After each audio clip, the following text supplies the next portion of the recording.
Muito bem, pessoal, estamos de volta com o programa Conexão Canidé. Então, no bloco anterior, você viu que eu estava lá na feira atrás do Max. Então, o pessoal falou que conhece o Max, outras pessoas falaram que não conhece, me falaram que ele é galego, mas será que ele é galego mesmo? Era só, eu estou aqui no Max e ele não é galego, gente, não é moreno, não é ruivo. Então, vamos conhecer aqui o Max, que é o quê? O Museu de Arqueologia de Xingó. Olha só, estou aqui em Canidé de São Francisco, perto da Hidrelétrica de Xingó também, aqui do lado, tá bom? Então, eu vou lá dentro agora conhecer as exposições, falar um pouco com a supervisora, que é a dona Railda. Então, confira tudo isso no bloco do programa Conexão Canidé.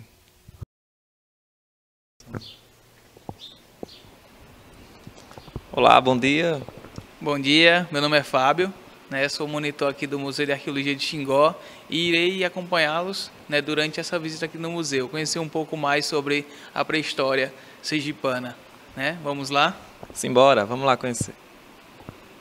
Então, aqui é o primeiro espaço, não é isso? Primeiro espaço. Isso mesmo, nesse primeiro espaço nós temos uma simulação de escavação, para mostrar aos visitantes como é feito o trabalho do arqueólogo. Geralmente eles vão escavando, formando esses degraus até chegar àquela base rochosa. Na nossa região foram analisados em torno de 73 sítios arqueológicos, sendo que desses 73, 15 deles eram de registros rupestres, que nós temos exemplos mais à frente, e os outros 58 foram feitos dessa forma, que são as escavações. Vamos observar um pouco desses achados que foram resgatados aqui na nossa região de Xingó, que tem variações entre 1280 até 9.000 anos antes do presente aqui na região de Xingó. Então nós temos aqui nos degraus, basicamente o que foi resgatado, o que foi encontrado, que é artefatos cerâmicos, artefatos líticos, que são as ferramentas feitas a partir da rocha, e também foram resgatados esqueletos humanos. Nós também vamos poder observar mais à frente um pouco. No próximo espaço, nós vamos observar agora um mapa que nós trabalhamos com ele para mostrar aos visitantes como esses grupos pré-históricos eles chegaram até a nossa região, que foi através do Estreito de Bering. Essa teoria que o Max ele explica para mostrar aos visitantes como esses grupos chegaram a cerca de 9.000 anos aqui na região de Xingó. Nós vamos poder observar um pouco agora sobre essa teoria. Essa teoria ela surgiu durante o processo da última glaciação, quando os polos eles se congelaram e daí uniu os continentes, os asiáticos com os americanos, e daí iniciou um processo migratório em busca de alimentos, lugares mais propícios para se viver, e assim eles vieram, um grupo margeando o oceano do Pacífico, chegando aos extremos sul das Américas, enquanto outro grupo adentra, passando pelos Estados Unidos, chegando também à Venezuela. E eles adentram no Brasil a partir das bacias amazônicas, passando pelo Planalto Central e atingindo a nossa região do Rio São Francisco. E o último fluxo desses grupos foi partindo da América Central, margeando a questão do Oceano do Atlântico e assim chegando aos extremos sul das Américas.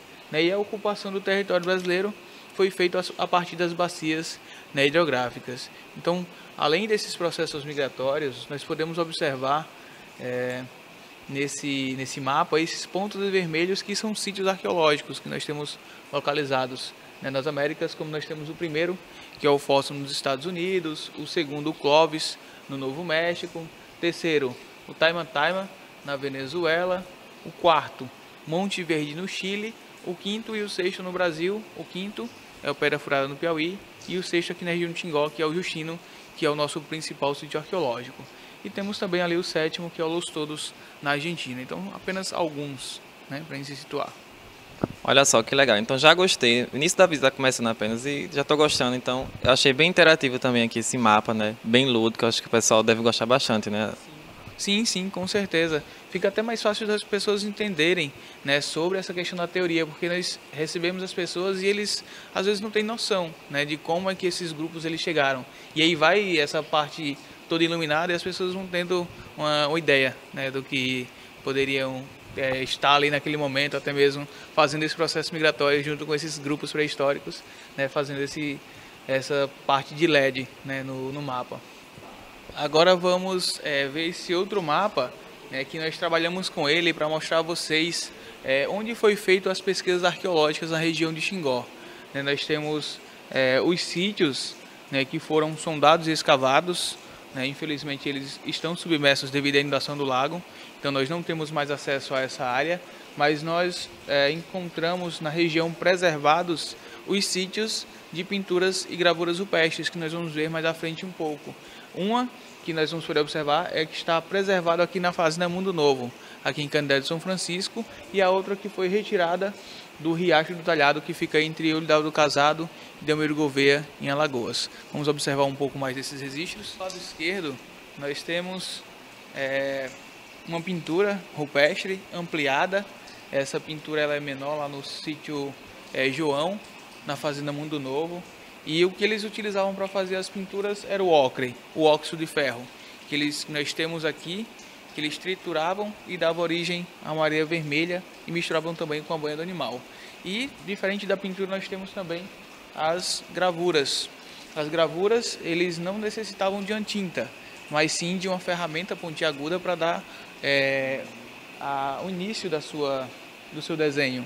Eles iam rasgando a rocha e daí reproduzindo. Aqui nós temos essas originais, datadas entre 1280 até 5.000 anos, e a parte de cima da parede é uma reprodução em escala reduzida, né, só para a gente ter uma noção melhor desses desenhos, né. Então a interpretação desses desenhos fica à imaginação de vocês, né. Nós não temos como chegar aqui e afirmar, devido à arqueologia ela ser uma ciência, porém não é uma ciência exata, então nós não podemos afirmar ao certo que tem registrado, né, nesses paredões rochosos da nossa região aqui de Xingó.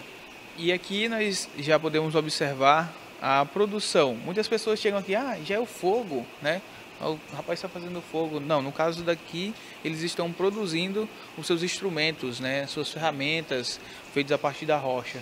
Então eles pegavam 2 tipos de rocha diferentes, batia em uma certa posição e retiravam assim as suas lascas, né? E daí produziam seus instrumentos lascados e também polidos, né? Então foi encontrados os 2 períodos da pré-história, o paleolítico e neolítico. Como nós vamos poder observar na vitrine, alguns desses artefatos que foram resgatados antes da inundação do lago. Como nós observamos aqui, os raspadores que eram utilizados para raspar, né, tirar a escama do peixe.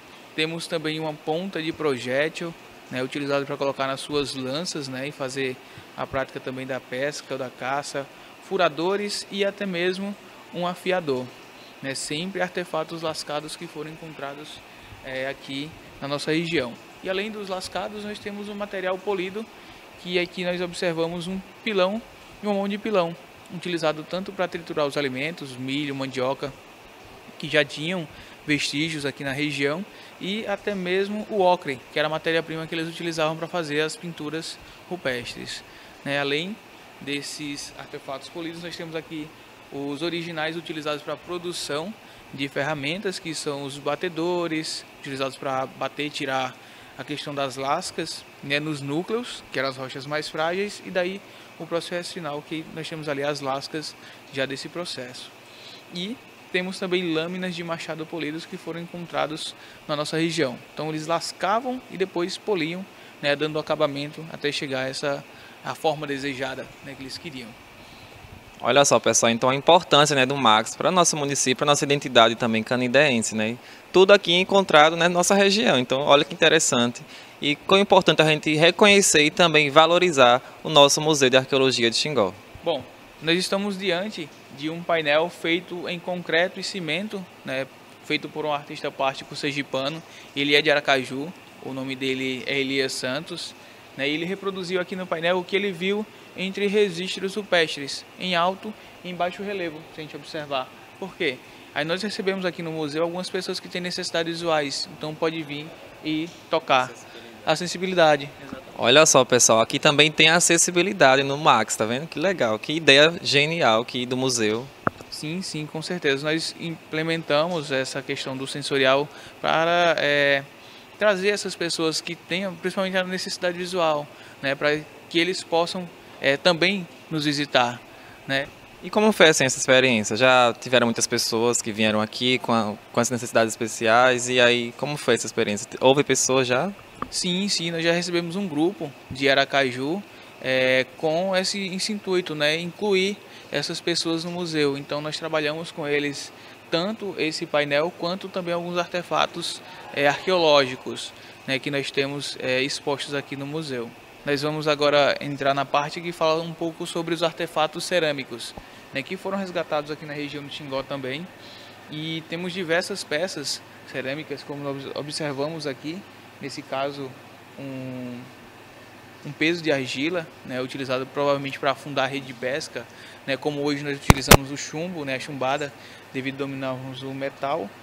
Naquele período eles utilizavam um peso de argila. Também temos cachimbos. Esses cachimbos eles foram utilizados, né, devido a ter sido encontrados ervas dentro deles, porém não deu para identificar que ervas eram essas devido até mesmo ao tempo, 4.790 anos. Então é bastante tempo e já foi, vamos dizer assim, é muito raro uma peça de cerâmica ela se preservar por muito tempo, né, que é muito delicada. E aí nós temos diversas decorações, né, que foram encontradas na nossa região. E as decorações já feitas devido à estética, né, deixar o vasilhame mais bonito, para não escorregar a panela de barro da mão e não cair, né, não quebrar e não perder o alimento. Então a gente observa diversas decorações e as datações também que são encontradas, que foram encontradas na verdade na nossa região, que vai de 1280 até 5.570 anos em torno de artefatos cerâmicos, né? Tem essas variações. E além dessas decorações, das datações, nós temos formas diferentes de vasilhames cerâmicos que foram encontrados na nossa região e a gente observa que elas são encontradas todas fragmentadas. Aí o pessoal diz, geralmente são encontradas inteiras. Não, isso é todo um trabalho do arqueólogo, que eles vêm e fazem uma remontagem dessas peças para a gente observar elas como elas eram na verdade, né, de fato, né, e aí são remontadas. A gente segue aqui observando outras formas. Aqui nós temos vasilhames decorados, né, já tem uma decoração, e outras sem decoração. A vitrine ela está aberta devido a gente trabalhar com o sensorial aqui no museu, como eu estava falando, né, a questão dos artefatos cerâmicos a gente expõe para o toque também, né, dessa forma. Continuando a nossa visita, então eu quero saber quem são essas pessoas aqui. Essas pessoas aqui são os grupos, né, indígenas que produziam as cerâmicas, né, da nossa região. Então nós vimos o resultado, né, dessas panelas e aqui nós temos a técnica empregada para a produção de artefatos cerâmicos, né, todas feitas manualmente, como nós podemos observar, fazendo uns rolinhos, né, primeiro. A técnica é conhecida como técnica de acordelamento, que elas faziam os cordões e iam montando, né, um em cima do outro, dando forma aos vasilhames, e as crianças observavam porque isso era passado também de geração em geração. Então nós temos grupos indígenas hoje, pouquíssimos, mas que produzem a sua própria cerâmica. E aí a gente vai ver um pouco mais do cotidiano desses grupos mais à frente um pouco. Nesse espaço, né, nós já conseguimos observar, né, as divisões de tarefa desses grupos pré-históricos, e daí a gente observa as mulheres cuidando do próprio alimento, os homens já cuidando da caça também, né? Então sempre existiam essas divisões de tarefas. A alimentação deles baseadas em animais de pequeno e médio porte, capivaras, veados e até mesmo uma diversidade enorme de peixes, né, que foram encontrados aqui no Rio São Francisco. E além desse cotidiano nós temos uma maquete que nós vamos poder observar também, que mostra um pouco mais desse cotidiano desses grupos pré-históricos. A maquetezinha que nós vamos ver agora, ela monta todo um cenário, né, há cerca de 5.000 anos atrás. Né, temos as margens do Rio São Francisco sendo habitadas, né, por esses grupos pré-históricos, esses índios antigos, e a gente vê a produção da cerâmica, a questão da pesca, né, embarcações que já utilizavam por esses grupos antigos e ocas de fácil acesso que eles utilizavam para moradias, né. Em períodos de cheias eles retiravam também essas ocas e levavam as partes mais altas, utilizadas para caça e também para registrar nos paredões rochosos as pinturas rupestres. E nós temos mais abaixo um pouco as pessoas já plantando, colhendo, né, há cerca de 5.000 anos atrás. Então a gente observa também a vegetação, que era bem mais escassa do que nós temos hoje, e essas vegetações, né, desérticas mesmo, a caatinga, mas começando, né, a virar uma caatinga na verdade, E daí a gente tem essa vegetação desses grupos aqui na região do Tingó. Então nós temos aqui os cânions, né, do São Francisco há cerca de 5.000 anos atrás, 9.000 anos atrás, né, retratado. E nós tínhamos muitas araras aqui também, né? Inclusive canidé, né? Veio da arara canidé, né? Que os índios chamavam de caniné, na verdade. Depois que, né, conheceram como canidé. Então, uma pena, né, que os colonizadores não preservaram, né, nossas espécies de araras também e outros animais também que foram extintos. Exatamente, o nome de canidé veio justamente da arara, né? Arara canidé, que hoje infelizmente não sei se encontra na região. Aqui nós temos nessa primeira sala que fala sobre os sepultamentos, né, alguns restos alimentares. Isso, aqui nós estamos na parte dos restos mortais, né, desses grupos pré-históricos que aqui habitaram. Então acho que a cereja do bolo está aqui, né, no Max, que são a questão dos sepultamentos, né. O museu em si, ele é muito bonito, né, mas eu acho que a arqueologia ela é complementada quando se encontra um esqueleto humano, né, e aí nós temos em torno de 200 esqueletos ao total, né, aproximadamente, e só do Justino foram 163 esqueletos só de lá. E aqui nós temos alguns deles em posições diferentes, como posição fetal, sentado, né, e até mesmo decúbito lateral esquerdo. São diversas posições que foram encontradas e a gente observa que eles também estão com alguns pertences, como colares, ferramentas, né, algo que eles utilizavam em vida. E provavelmente eles morriam e eram sepultados com eles, provavelmente acreditando em uma vida após a morte, né? Algo relacionado a isso. A gente tem o nosso artefato mais antigo também, aqui nessa sala, que data em torno de 9.000 anos antes do presente, que é esse esqueleto em posição chamada de decúbito lateral esquerdo. Olha só que maravilha, então aqui essa sala é a cereja do bolo, né? Só que também as pessoas não têm pavor, né, de ver esses restos mortais. Você nem me preparou, né, rapaz? Eu estava aqui ansioso para conhecer essa sala, ele nem me preparou, tá, pessoal? Então eu quero saber se muitas pessoas quando vêm para cá, se tem medo, se, né, dá uma ansiedade, se dá um pavor. Porque lá no museu que eu visitei, o Museu da Gente Sergipana, né, o pessoal também tem um pavor quando tem uma exposição chamada Nossos Leitos, que o pessoal começa a passar mal, fica tonto. E aqui, como é a experiência aqui com os turistas? Então, algumas pessoas elas têm receio mesmo de entrar, porque não gostam de presenciar, de ver essa questão dos esqueletos, né? Mas isso é comum, né? A gente respeita também cada um. Caso eles não queiram entrar, a gente retorna com o pessoal lá para o início, mas é sempre assim mesmo. O pessoal tem alguns receios, mas a gente já acostumou, né, até mesmo com esses receios do pessoal. Aqui nós temos, né, uma forma, um ritual funeral, né, desses grupos pré-históricos, e esse esqueleto é um esqueleto de uma jovem entre 14 a 19 anos de idade. E o que chamou a atenção desses esqueletos foi justamente esses pertences que foram encontrados. E nesse caso aqui foi encontrado com um pedacinho de osso, que lembra uma flauta, né, que nós temos ali a flauta em osso, que foi encontrado junto com esse esqueleto, e os rituais funerários geralmente eram feitos dessa forma, né, depositando os pertences sobre eles, e sempre próximos a eles encontrados restos de fogueiras com restos alimentares, e também feito banquetes funerários, né, em homenagem a eles, provavelmente não vendo a morte como fim.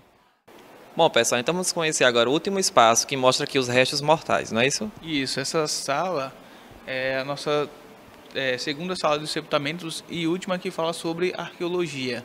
Daí nós temos aqui outras formas que foram encontrados esses esqueletos humanos, né, em urnas funerárias, outros que foram encontrados com animais, né, que provavelmente eram caçadores e foram homenageados. E temos esse caso aqui também que foi encontrado com panelas de barro, né, que cobria o crânio e o quadril. Já na questão das urnas, como elas eram pequenas, eles tinham que fazer um primeiro sepultamento, né, esperar a decomposição do corpo, depois retirar os ossos, quebrar e depois depositar nas urnas. Então as panelas de barro que eles produziam não eram só utilizadas para armazenar alimentos, não só para cozinhar, mas também utilizadas para fazer rituais funerários, né, como é o caso das urnas, e cobrindo as partes do corpo. Olha só, pessoal, isso eu não sabia, tá? As panelas também serviam, né, para os rituais, né, funerários. E também uma coisa que eu percebi, que sempre tem uma montagem de fogueira, né, nos rituais. Isso mesmo, essas montagens de fogueiras eram relacionados aos banquetes funerários, né, que eles sempre faziam. Então eles viam a morte não como um fim, mas sim um recomeço, algo relacionado a isso. Então eles sempre faziam banquetes funerários em homenagem a essas pessoas.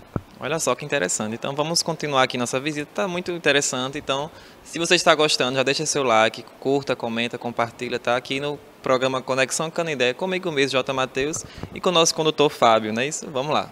Bom, olha só, tá muito legal aqui a visita. Então, tem uma última sala, não é isso? Isso mesmo. Essa última sala que nós temos, ela é temporária, né? Ela fica mudando de 6 a 8 meses com cada exposição.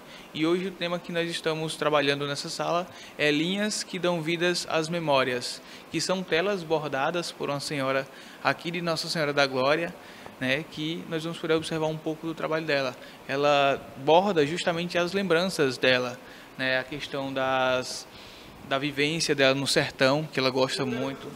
Isso, ela produz a vivência, né, aqui no sertão de Glória, né, que ela é de Nossa Senhora da Glória, e também algumas brincadeiras, né. Então o que nós vamos poder observar nessa sala são justamente essas telas. Essa senhora, ela tem 83 anos, ela se chama Maria Góes, é conhecida como Mago, e hoje ela borda justamente o que ela tem de lembrança dessa infância dela, né? Então nós temos as telas maiores que são bordadas e as menores que são impressas das bordadas. Não tem um sertanejo burro. Vocês sabem disso? Sim. Acreditam? Sim. Não tem sertanejo burro, não tem sertanejo ruim. É tudo bom, é tudo uma comunidade amiga, todo mundo amado, todo mundo crê em Deus. Tem o turismo cada vez mais. Temos a faculdade, todos os cursos que vocês quiserem fazer. Então, para vocês está a melhor época. No tempo que eu era da idade de vocês, era mais ruim, porque tudo era longe, tudo era no lombo do burro, pessoas se montavam no cavalo, para ir. Quem tinha cavalo? Quem não tinha que ir a pé. Ônibus, eu morava em Glória, nem Glória tinha ônibus. O caminho dela para vir aqui era uma eternidade. Só vinha quem tinha negócio. E quem não tinha negócio não vinha. E hoje a gente vai para um lugar sem ter negócio, só para ver, para crescer e para se distrair. Olha só, pessoal, estou aqui ao lado dessa maquete que representa, né, como eram os povos antepassados, como é que eles viviam o cotidiano deles. E estou aqui também com a dona Railda, ela que é a coordenadora de exposições aqui do MAX, Museu da Arqueologia de Xingó. Então ela vai falar um pouquinho aqui, né, do museu, da importância para o museu, quando foi inaugurado. Ô, Matheus, bom dia para vocês. Adorei o Dona, viu, Márcio? Então, e aí, você encontrou o Max por aí, nas suas andanças? E não é o que eu encontrei, mas olha, não é galego não, tá? O Max, ele é bem diferente. O Max é mais moreno, então é bem a cara do povo brasileiro. Então, Matheus, veja só o que acontece. O museu está aqui em Canindé de São Francisco, né? Ele tem um material arqueológico pré-histórico que trata da região, a região geográfica. Então, para o Max, como para os grupos da pré-história, não existia fronteira. Nós vamos muito além das margens do São Francisco, seja do lado de Canindé, do lado de Olho d'Água, de Piranha, de Paulo Afonso. Então, o Max foi inaugurado no ano 2000, ele é da Universidade Federal de Sergipe e tem por pretensão, digamos assim, ir muito além da pesquisa. Então, nós temos uns projetos que abordam a pesquisa, a extensão, e a gente atende muito estudante, né? Essa semana é uma semana especial da Primavera de Museus. Nós recebemos muitos estudantes, tivemos lançamento de livro. Então, quem não conhece o MAX, que significa Museu de Arqueologia de Xingó, que está em Canindé de São Francisco, apareça. Gente do mundo todo pode aparecer aqui. Aliás, a gente recebe gente do mundo todo, muitos nordestinos, onde a gente teve gente essa semana, gente de Natal, no Rio Grande do Norte, de Patos, na Paraíba, gente de Salvador, gente de Sergipe e muitos alagoanos. Então, venha, compareça, vale a pena. É uma descoberta show, num cenário que não é muito diferente do que era na pré-história. Então, o legal é que você consegue vislumbrar no mesmo espaço geográfico vários tempos. Então, tempos históricos, tempos que nós, seres humanos, produzimos hoje e produzimos no passado. Então, o Max, que pode ser galego, pode ser crioulo, pode ser caboclo, pode ser neguinho, pode ser branquinho, é seu, apareça. Venha e conheça a nossa pré-história. Muito bem, pessoal de casa. Então você já descobriu quem é o Max. Olha, eu sou o Max. Eu sou o Max. Eu sou o Max. Eu sou o Max. Eu também sou o Max. Então nós somos o Max, que é Museu de Arqueologia de Xingó.